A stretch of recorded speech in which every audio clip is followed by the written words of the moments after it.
नमस्कार साथियों, जय हिंद, वंदे मातरम। आप देख रहे हैं मॉडर्न न्यूज यूपी। चलिए जानते हैं फटाफट उत्तर प्रदेश के सभी जिलों की छोटी बड़ी खबरों के बारे में। लेकिन उससे पहले कमेंट में हमें जरूर बताएं कि आप किस जिले से देख रहे हैं।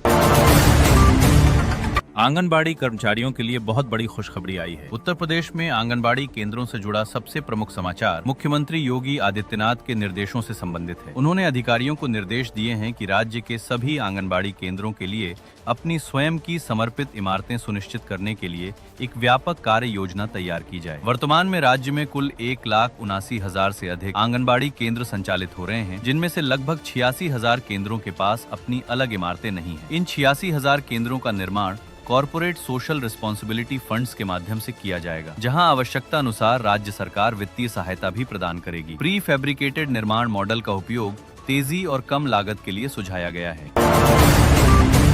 कानपुर सेंट्रल रेलवे स्टेशन को 36 घंटे के भीतर उड़ाने की धमकी मिली है, जिसमें कहा गया कि शाम 7 बजे सब खत्म हो जाएगा। ये दूसरी बार है जब ऐसी धमकी आई है और पुलिस ने एक युवक को गिरफ्तार कर लिया है। जांच में पता चला कि ये मामला व्यक्तिगत दुश्मनी या अन्य कारणों से जुड़ा हो सकता है। स्टेशन पर सुरक्षा बढ़ा दी गई है और यात्रियों को सतर्क रहने की सलाह दी गई है। पुलिस ने धमकी के पीछे के मकसद की जांच शुरू कर दी है, जो कानपुर में कानून व्यवस्था को प्रभावित कर सकता है। ये घटना उत्तर प्रदेश में रेलवे स्टेशनों की सुरक्षा चिंताओं को उजागर करती है। लखनऊ में नीले ड्रम कांड के जुड़े एक हत्या मामले में नया खुलासा हुआ है। आरोपी अक्षत उस रात नशे में था जब उसने पिता की हत्या की। हत्या के बाद वो अपनी बहन से लिपटकर खूब रोया। ये घटना परिवार में तनाव और नशे के प्रभाव को दर्शाती है। पुलिस जांच में अक्षत के व्यवहार और घटना के समय की गतिविधियों का पता चला है। ये मामला लखनऊ में आपराधिक घटनाओं की जटिलता को दिखाता है, जहां पारिवारिक रिश्ते और नशा मुख्य कारक बने। आगे की जांच जारी है। अलीगढ़ में क्रिकेटर रिंकू सिंह के पिता खनचंद का निधन हो गया, जिनका एक अधूरा अरमान था कि वे अपने बेटे को दूल्हे के रूप में देखें। गरीबी के बोझ के बावजूद पिता ने बेटे के क्रिकेट के ख्वाब नहीं टूटने दिए। ये कहानी प्रेरणा देती है, जहां आर्थिक कठिनाइयों में भी परिवार ने सपनों को संरक्षित रखा। रिंकू सिंह की सफलता पिता की मेहनत और समर्थन का परिणाम है। ये समाचार अलीगढ़ से है और खेल जगत में प्रेरक उदाहरण पेश करता है। देवरिया जिले में चलती ट्रेन में एक युवती से दुष्कर्म की कोशिश का मामला सामने आया। मुख्य आरोपी टीटीई के भाई को पुलिस ने गिरफ्तार कर जेल भेज दिया। ये घटना हाल ही में हुई और जांच जारी है। मुरादाबाद में एक महिला जज के पिता मोहम्मद असद की गोली मारकर हत्या कर दी गई। पुलिस ने तुरंत कार्रवाई करते हुए 6 लोगों को पर केस दर्ज किया और 2 को गिरफ्तार किया। आरोपी में जज के साले का नाम भी शामिल है। गाजियाबाद में यूट्यूबर सलीम वास्तिक पर हमला। लोनी क्षेत्र में 50 वर्षीय यूट्यूबर सलीम अहमद उर्फ वास्तिक पर उनके ऑफिस में 2 बाइक सवार हमलावरों ने चाकू से कई बार वार किया। हालत गंभीर है। सीएम योगी ने सख्त कार्रवाई के निर्देश दिए। 7 लोगों के खिलाफ केस दर्ज। बुलंदशहर में शादी की बारात में शराब पीने और हंगामा करने पर एयरफोर्स कर्मी प्रथम सिंह और उनके पिता जितेंद्र सिंह पर हमला किया गया। वे घायल हुए। उन्नाव के गंगा घाट इलाके में हॉर्न बजाने पर स्कॉर्पियो सवारों ने बाइक सवार युवक को पीटा। घटना सीसीटीवी में कैद है। पुलिस जांच कर रही है। आगरा में शिवोहम कार्यक्रम के तहत शंकर संकट हरना से शहर गूंज उठा। कैलाश खेर के सुरों ने दर्शकों को आस्था और श्रद्धा के सागर में डुबो दिया। ये धार्मिक और सांस्कृतिक आयोजन आगरा में भक्ति की लहर पैदा कर गया, जहां हजारों लोग शामिल हुए। कार्यक्रम में भजन और गीतों ने श्रोताओं को जोड़ा और शहर आस्था के केंद्र बन गया। ये समाचार आगरा से है और उत्तर प्रदेश में सांस्कृतिक कार्यक्रमों की लोकप्रियता को दर्शाता है।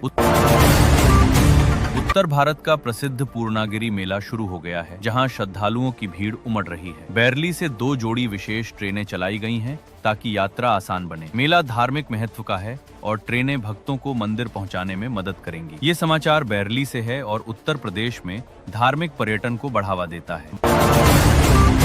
वाराणसी के मणिकर्णिका घाट पर चिताभस्म की होली मनाई गई, जहां विवाद के बीच भी परंपरा निभाई गई। मसाननाथ को पहला गुलाल लगाया गया। ये होली महाश्मशान की पौराणिक मान्यता से जुड़ी है, जहां भस्म का उपयोग रंग के रूप में किया जाता है। स्थानीय लोग और साधु इस अनुष्ठान में शामिल हुए, जो मौत और पुनर्जन्म का प्रतीक माना जाता है। कार्यक्रम में धार्मिक महत्व के साथ साथ सांस्कृतिक उत्सव का माहौल रहा, जिसमें भक्तों ने भाग लिया। ये परंपरा काशी की आध्यात्मिक विरासत को दर्शाती है।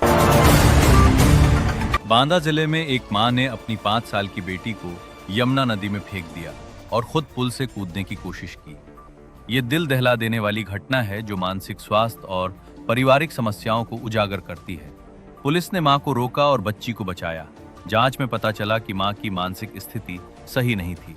घटना के बाद क्षेत्र में हड़कंप मच गया और स्थानीय लोग सदमे में हैं। बांदा शहर से आई ये खबर बाल सुरक्षा और महिला संकट पर चिंता बढ़ाती है। उत्तर प्रदेश में अग्निवीर भर्ती के लिए 12 जिलों के अभ्यर्थियों को अवसर प्रदान किया गया है, जिसमें बरेली शामिल है। पद के अनुसार शेड्यूल जारी किया गया है, जिसके तहत अभ्यर्थी अपनी योग्यता के आधार पर आवेदन कर सकते हैं। ये भर्ती सैन्य सेवा के लिए युवाओं को प्रोत्साहित करने का हिस्सा है और शेड्यूल की जानकारी वेबसाइट पर उपलब्ध है। मेरठ के गंगानगर में स्थित IIMT कॉलेज में कुछ छात्र होली खेलते हुए हुड़दंग मचा रहे थे। इसके लेकर उनकी सुरक्षा कर्मियों से कहासुनी हो रही थी। इसी बीच कॉलेज में पढ़ने वाला मुस्लिम छात्र वहां से गुजरा तो छात्रों ने उसे पकड़ लिया और पीटा, कुर्ता भी फाड़ दिया। पुलिस ने मामले की जांच शुरू कर दी है। समाजवादी पार्टी के मुखिया और यूपी के पूर्व मुख्यमंत्री अखिलेश यादव शनिवार शाम प्रयागराज पहुंचे। बदायूं से 5 बार सांसद और केंद्रीय मंत्री रहे सलीम शेरवानी के चौफटका स्थित कंपनी में आयोजित रोजा इफ्तार पार्टी में हिस्सा लिया। उन्होंने कहा कि योगी सरकार में डबल इंजन आपस में टकरा रहे हैं। कोई जर्मनी जा रहा है तो कोई जापान।